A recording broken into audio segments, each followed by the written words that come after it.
Okay, it's the male-female hour on the Dennis Prager Show. Wednesdays, the second hour of my show. I think the first show was in 1866.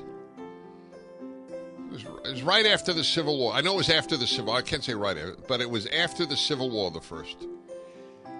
In fact, it was after the Franco-Prussian War. Hello, everybody. I'm Dennis Prager, and I admit it, I am on the very precipice of absurdity. I may have fallen in. I often walk along the edge, but I think this time I may have lost my balance. We talk about men and women on the male-female hour in the most honest way that I know. I think it's the most honest talk about the two. There's no arena of male-female life that we do not address at some point. It wasn't last week. It was I think it was 2 weeks ago. Yeah, it wasn't last week. It was 2 weeks ago, I believe. A woman named Jennifer called in. I don't remember what city. It's probably good that I don't because she wanted to remain anonymous. Called in, and I let her speak. It was 4 minutes. She just spoke. She was unbelievably eloquent, spoke in full sentences the entire time. There's a proof of that. I did something I've never done in my life. I simply transcribed, or had transcribed, a call and published it as my column. That's right. My column comes out Tuesdays.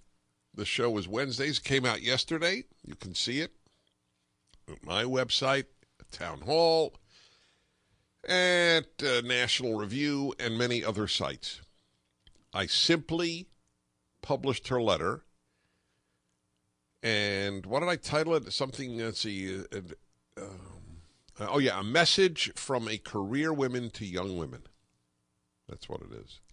A message from a career woman to young women. And she stated that she had bought the feminist message, in her case from her mother, who was an unhappy woman, and raised her, you will be career directed. Oh, that's interesting. Why don't we play the very beginning here? I'm not going to play the whole thing, but I want to share with you one of the thousands of comments that I saw. I mean, I didn't read all thousands, but there were thousands. And I will share with you one in a moment. By the way, believe it or not, somebody commented that the reason Prager published this thing is that he is gay, and that is why he divorced. Is that awesome? Now, I want you to know, it doesn't even bother me. I'm not. There is nothing about it. I just want you to understand that there is a level of make-believe that exists in a certain percentage of Americans where they will simply say anything to invalidate the message by invalidating the messenger. I don't know why even that invalidates it. By the way, nothing about me would invalidate the message because the message wasn't me. The messenger wasn't me. The message was this woman. All right, anyway, she called in, and so here's the beginning. It's a pleasure. Thank you. Dennis, I want to get right to it. I'm 50 years old with 4 college degrees. I was raised by a feminist mother with no father in the home. My mother told me, go get the education to the maximum level so that you can get out in the world, make a lot of money, and that's the path I followed. I make adequate money. I don't make a ton of money, but I do make enough to support my own household. I want to tell women in their 20s, do not follow the path that I followed. You are leading yourself to a life of loneliness. All of your friends will be getting married and having children, and you're working to compete in the world, and what you're doing is competing with men. Men don't like competitors. Men want a partner. And it took me until I was in my late 40s to realize this.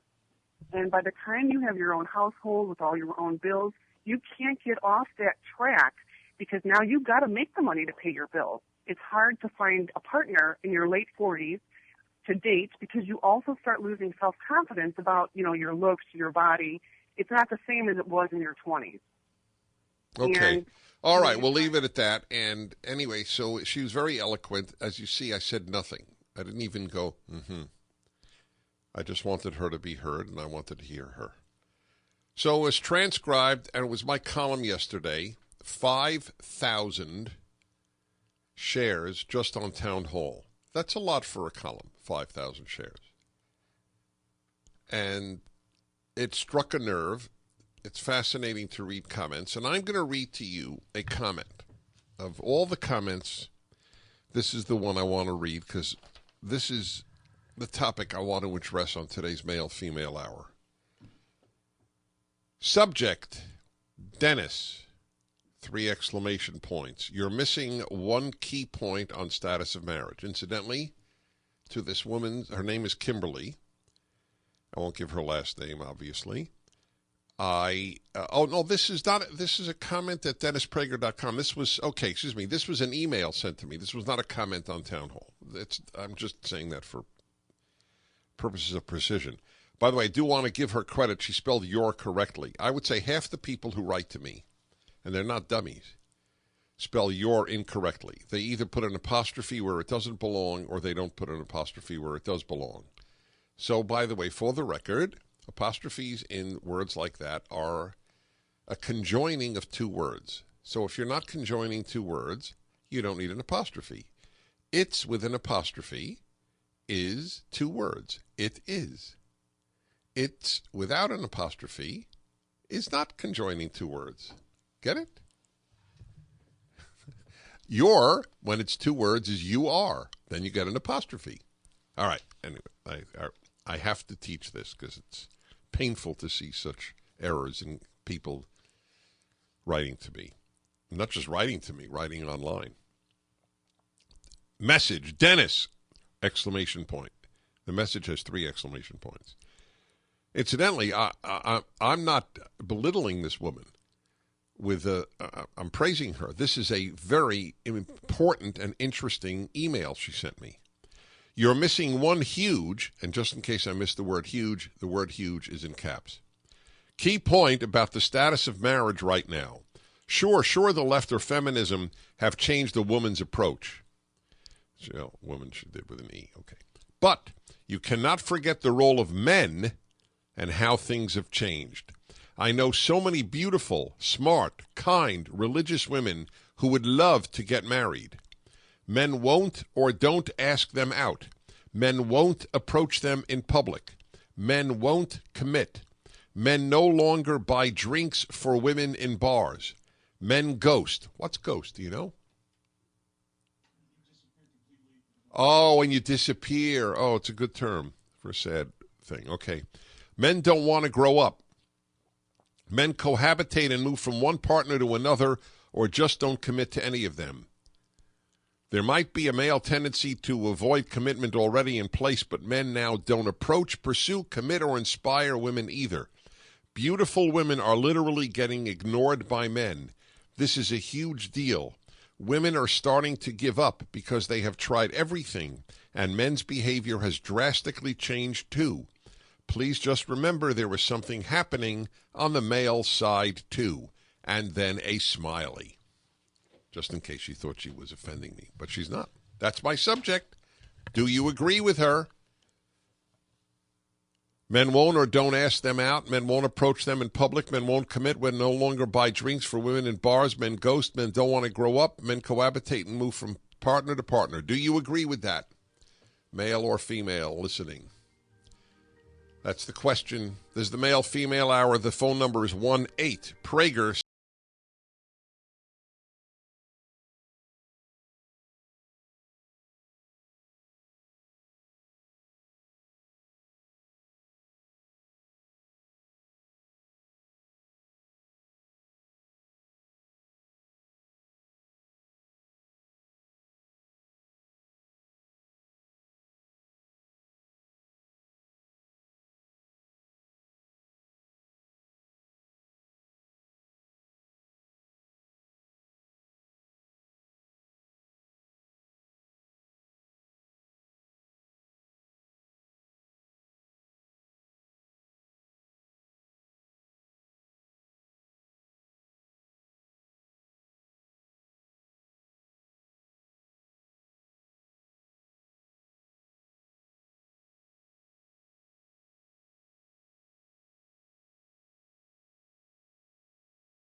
call from Jennifer, who was 50 years old, a couple of weeks ago.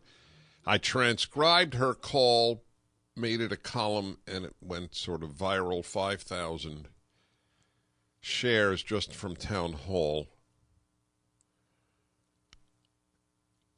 saying that she deeply regrets having listened to her feminist mother. Career, so she got a fine career, and she comes home to a couple of cats and dogs. No man, no home with a family. Now, there are women who are totally happy with that. Don't want to bond particularly with anybody. But we're talking about the great majority.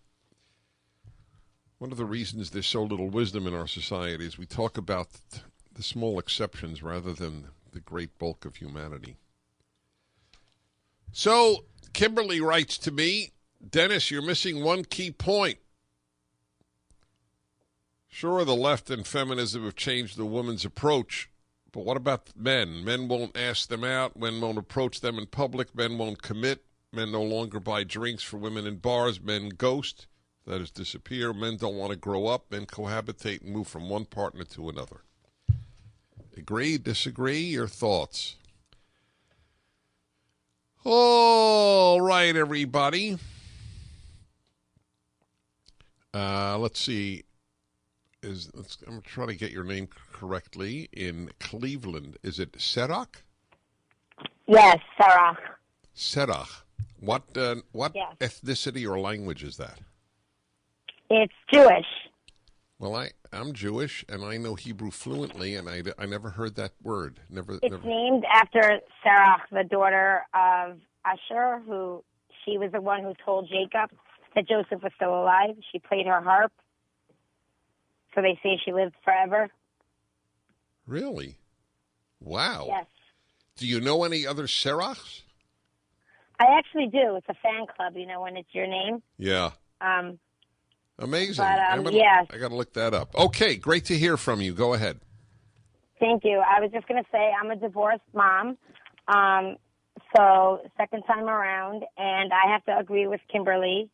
In general, I find that many of the men, all they want is to hook up, and they don't want to commit or get married, and as soon as, you try to avoid anything sexual with them, they are no longer interested.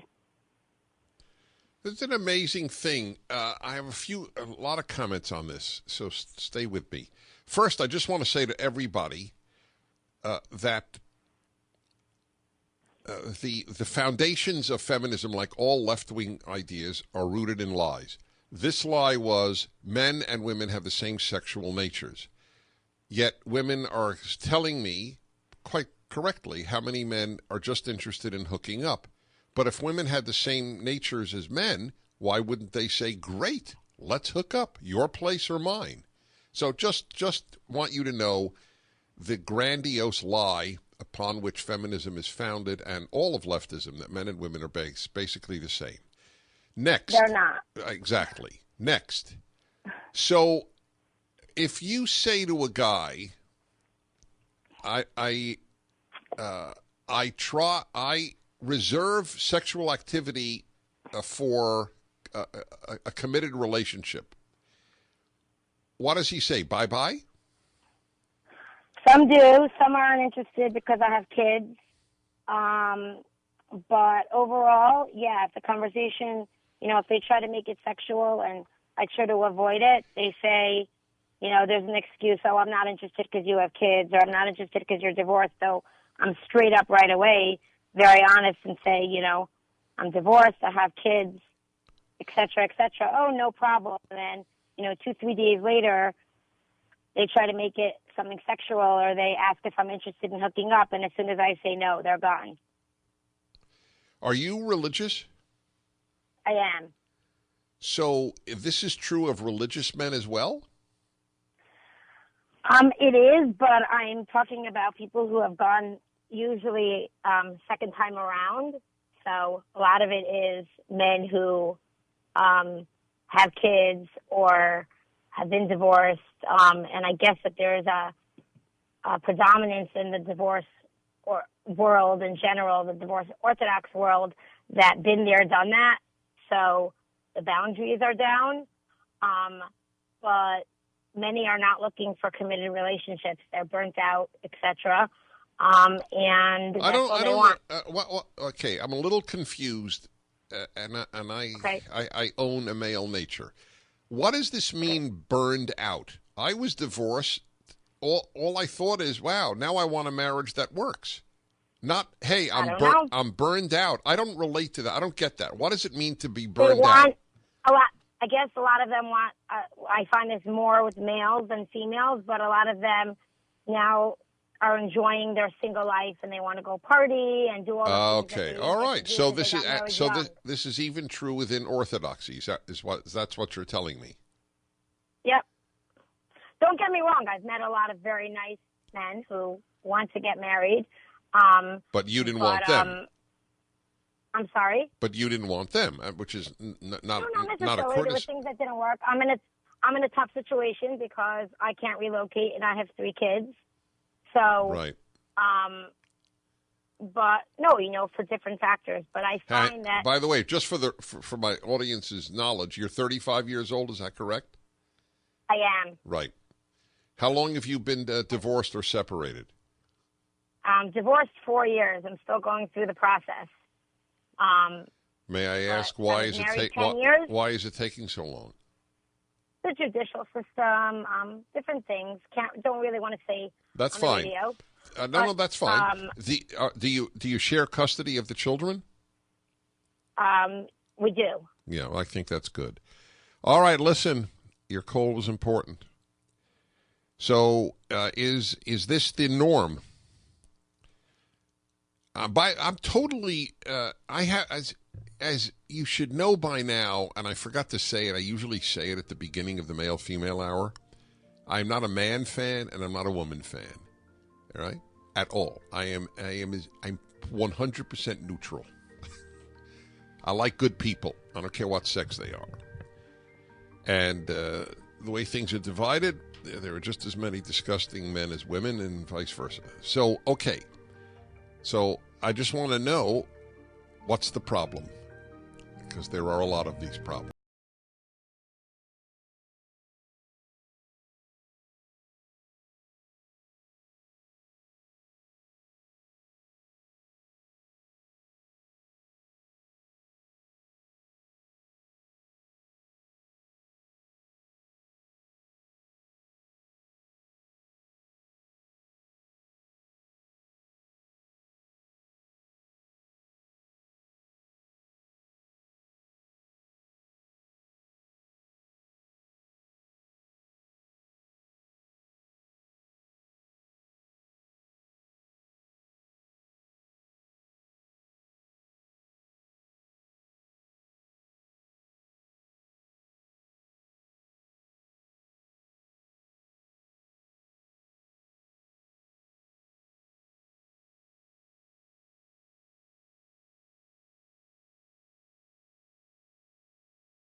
A call a couple of weeks ago. I played the first minute or so for you. I transcribed it and simply published the call as my column. It sort of went viral on the internet. Just on Town Hall alone, there were 5,000 shares of the piece. There's a statement of a career woman to younger women: don't buy the feminist lie that career is going to be all that rewarding. Get married. And I totally agree with it, otherwise I wouldn't have published it. The other great lie of feminism, even bigger, was that male and female have similar natures. It's amazing how the left says that the right is anti-science. These people deny that there is such a thing as sex. There's no biological sex. It's all a matter of what you're assigned. It doesn't exist. That's not anti-science. It's not anti-science to claim men and women have the same sexual natures. Oh, women want to hook up just as much as men.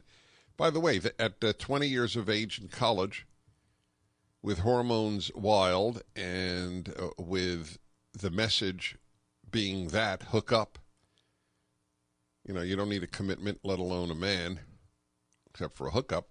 Yes, there is a lot of hooking up on college campuses. I don't know how much there is. I don't know if it's exaggerated. I have no idea. No one knows. But it certainly exists. I mean, you share bathrooms, you share dorm rooms. You've certainly created an environment for hookups. But I don't know, as I said, how many are engaged in it. I do know this. I am convinced that the reason that another lie that college is a rape culture has developed is so many women on college campuses are unhappy about the hookup culture that they have decided to call it a rape culture. If they were all that happy with commitmentless hookups, they would not be calling it a rape culture. That's the genesis, not reality. It's not that there's this massive amount of rape on campus. It's that women feel, if not raped, certainly used. But they won't admit it, because to admit that is to admit that they have a different sexual nature than men, and the left is programmed to deny their own natures, and it works. It's an amazing thing. It shows you the power of indoctrination. So, this letter I got, Dennis, just remember it's not just feminism, it's men. Men won't or don't ask them out. Men won't approach them in public. Men won't commit. Men and no longer buy drinks for women in bars. Men ghost. Men don't want to grow up and cohabitate and move from one partner to another. Okay, everybody, let's go to some more of your calls. And Mike in Phoenix. Hi. Hello, Mike. Dennis Prager. Hi, Dennis Prager. Hi. Hi. Hi. Good to talk to you. Good. Thank you. I have 3 daughters, 17 through 21, and I interview the boys before they can go out. And I found that these boys, the majority of them, 90% of them, are from divorced homes and, don't really have any plans to settle down or to get married. They're not interested in that at all. Why did you raise the issue of divorced home? My kids are from divorced homes. One is married with 2 kids, and the other one is aching to get married, and he's only 25. Only because in the interviews with several dozen boys, it didn't matter if they were religious or came from a religious home. Right. No, but why did you... No, I'm just curious. I think that what you describe is rampant. I just don't think it has anything to do with divorce. Oh, okay. Well, I just can't point to anything else in my... Well, hold on. I'll offer you some possibilities. Stay on with me.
Tension and hostility between men and women today than any time in American history.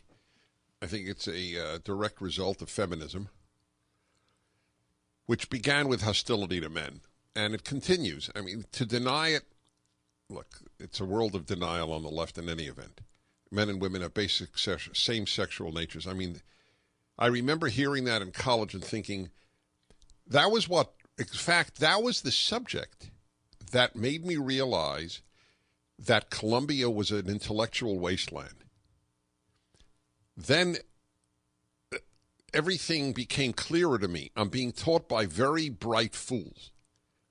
That's who taught me at Columbia, and it's gotten worse because the bright fools taught the bright fools who are teaching your children. Men and women are basically the same. I knew in college this was one of the greatest idiocies in history. And now it's resulted. It's gone to there is no such thing as male female. Well, of course not. If they're not different, then there's no such thing. All right, where's my man Mike in Phoenix? Okay, so you have you have daughters who are dating you, and you interview the guys who come to the house. Is that correct? That is correct. And what have you learned or been mystified by? Well, their lack of commitment, their lack of wanting to get married and just have a partner for life. Exactly.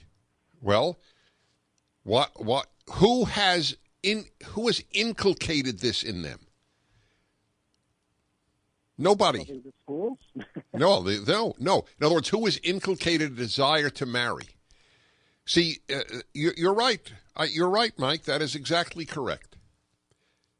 I was raised, I don't take any credit for it. I was raised with the following belief. To be a man is to marry and take care of a family. That is the definition of manhood. It was set in stone. That is what you will do to be a grown-up, and you should aspire to be a grown-up. Who teaches that today? Who? I'll tell you who. Religious Catholics, religious Mormons, religious evangelicals and Protestants and religious Jews. That's who teaches it. Very few secular people teach that. Some do. The definition for a man to grow up, but women, the whole feminist movement knocked it. That very notion is decried as patriarchy. Okay. Let's go to, see, you got a woman here. Joanne in Little Rock, Arkansas. Hi, Joanne. Dennis Prager. Good afternoon. Hi. I'm so glad that you are discussing the subject and discussing it the way you are. Women, and I don't care how young they are, whether they're in college, they're single, they're in their 40s, they're divorced, they feel like they're damaged goods. Women can and should opt out of the hookup culture. And when they do, I think that they inspire men to be men, to treat the women with respect.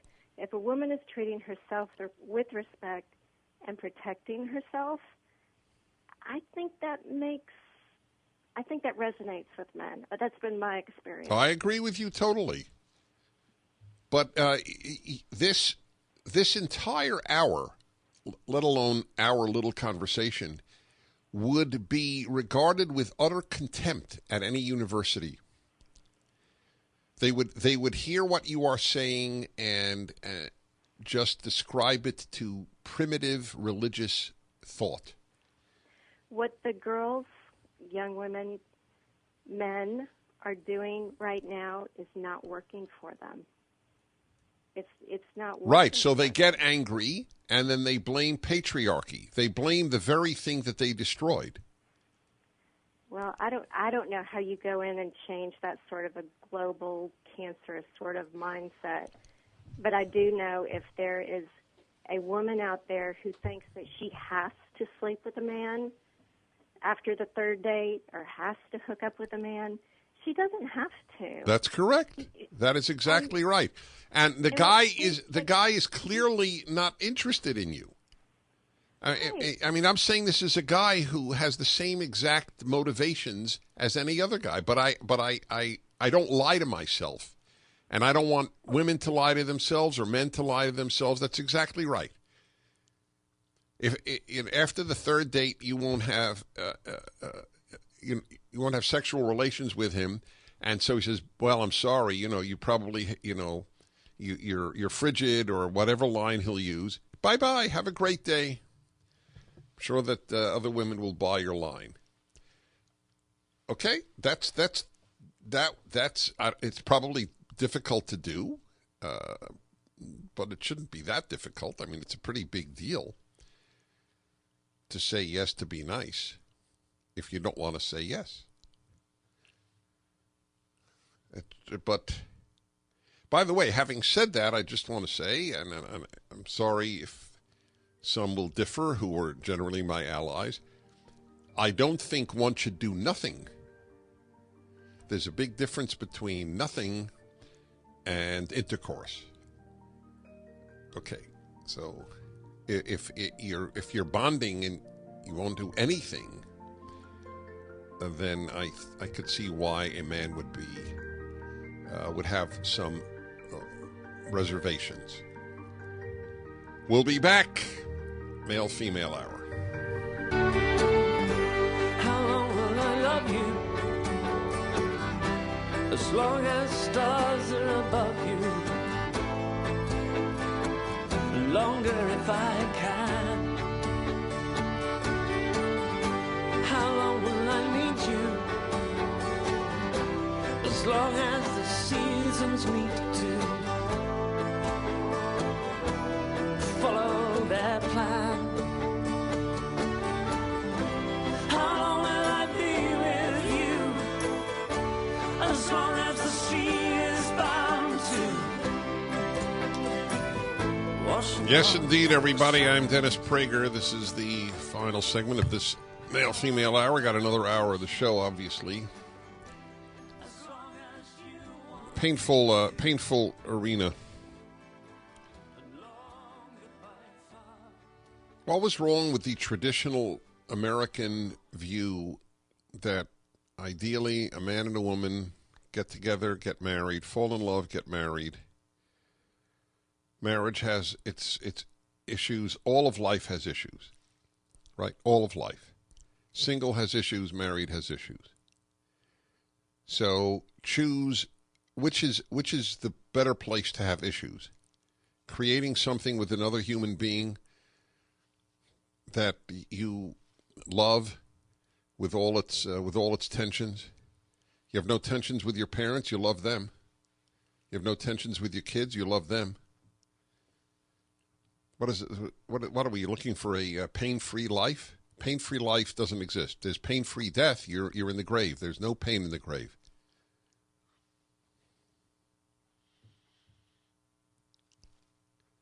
So the traditional American understanding was, you had a wedding, the community celebrated. Some people, it doesn't work out. You get divorced. Then you try again. Because a man shall leave his mother and father, and they shall cling to his wife, and they shall be as one flesh. The days when people took the Bible seriously, men and women got along better.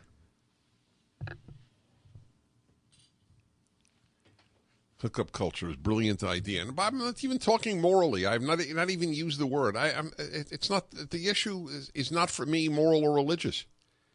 There are moral and religious aspects, but that is not what I'm talking about at all. I'm talking about what works, just what works.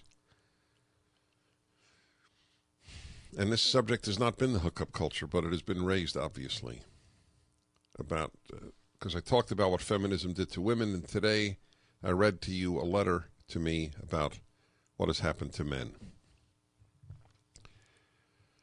Mike in Ohio, JP in Ohio, Hugh in Florida, Stephen in Florida, Bill in Michigan, Pat in Texas, Marlene in California, Pat in New Hampshire. Look at that. As an ordained rabbi, I find men becoming more worried about approaching women. God, is that true? Too bad I wasn't able to take that one, Rabbi Stephen in Florida.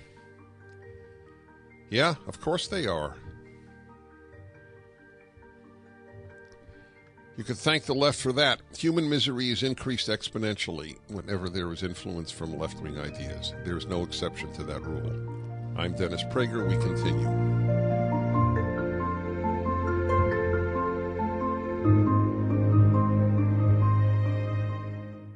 message to young women from a career woman. Every Wednesday, the second hour of my national radio show is the male-female hour. A few weeks ago, a woman named Jennifer called in.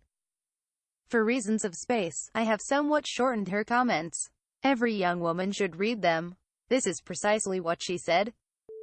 It's hard to find a partner in your late 40s to date because you also start losing self-confidence about your looks, your body. It's not the same as it was in your 20s. You try to do what you can to make your life fulfilling. I have cats and dogs. But it's lonely when you see your friends having children, going on vacations, planning the lives of their children. And you don't do anything at night but come home to your cats and dogs.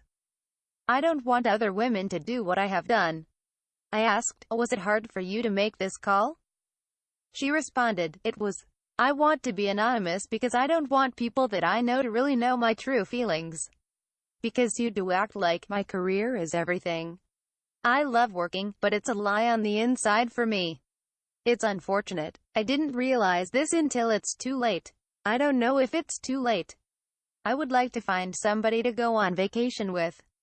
You have other concerns when you get older and you live alone.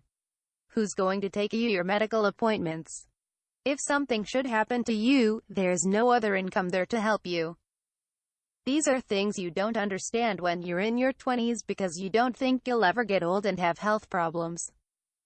I'm stuck now because I go to work every day. I smile like I love it, but it's very painful to not plan a vacation with someone. It's painful to not have a Thanksgiving dinner with someone. You sit home alone and you do nothing.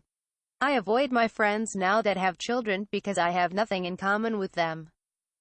Somebody asked me the other day, why did you stay single and never have kids? There's answers, because I was brainwashed by my mother into this. But it's hard and it's shameful to tell people, I don't know. I ran out of time. There's not a good answer for it except, I was programmed to get into the workforce, compete with men and make money. Supposedly, that would be a fulfilling life. But I was told that by a feminist mother who was divorced, who hated her husband, my father. She tried to steer me on what she thought was the right path, but feminism is a lie. That's what I want women to know. I didn't realize this until late in life. I want to tell women, find someone in your 20s. That's when you're still very cute. That's when you're still amiable to working out problems with someone. It's harder in your 50s, when you've lived alone, to compromise with someone. To have someone in your home and every little thing about them annoys you because you're so used to being alone. It's hard to undo that, so don't do what I did. Find someone in your 20s. I said, I'm thinking of transcribing your call and making it a column. Do that, Dennis. I want to help whoever I can, she said. This column was originally posted on townhall.com.